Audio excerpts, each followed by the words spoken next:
Quando il su al turno in dre, alla mattina viene l'acqua e pe. Letteralmente quando il sole torna indietro, alla mattina abbiamo l'acqua ai piedi, cioè pioverà. Proseguiamo nei proverbi meteorologici dedicati al tempo atmosferico, sempre di origine, presumiamo contadina, comunque derivanti dall'osservazione dei fenomeni naturali. Con questo proverbio, visto che siamo in questo mese di giugno abbastanza piovoso, settimana scorsa avevamo ricordato che quanto al più fa di della scienza per 40 di se minga senza, se dentro la camoglia di 40 di, e allora viene aspettassimo un po' di acqua che arriva.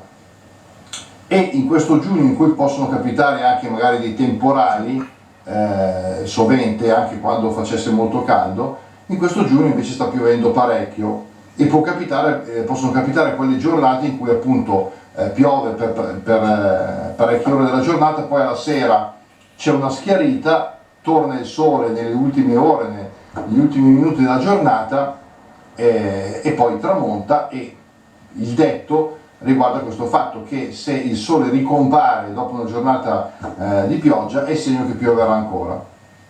Come altri proverbi non è che abbia un fondamento scientifico, ripeto, è derivante dalla osservazione dei fenomeni naturali.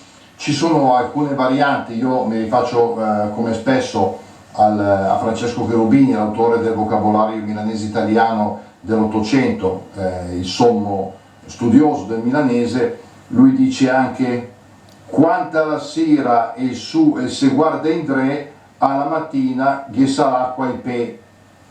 È una variante molto simile a quella che dicevo prima. Oppure dice anche: quante il su e se volta in dre, alla mattina l'acqua e pe. Sono veramente varianti molto leggere, diciamo, di poca entità, per dire lo stesso concetto.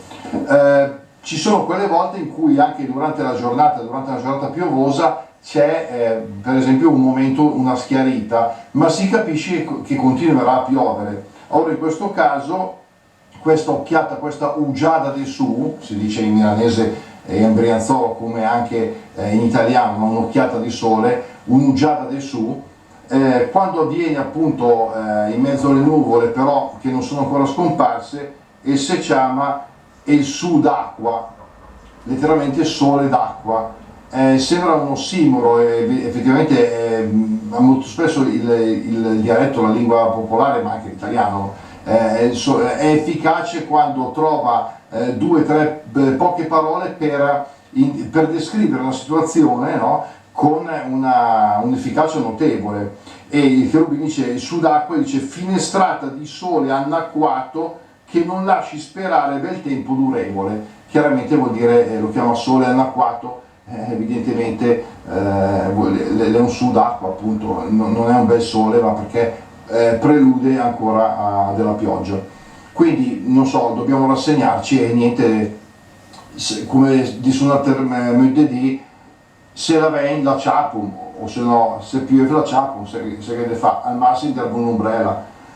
Stemiga te però che se per caso domani e più tutto il dì e alla sera quanto è su e se la volta in tre, alla mattina viene l'acqua in pe.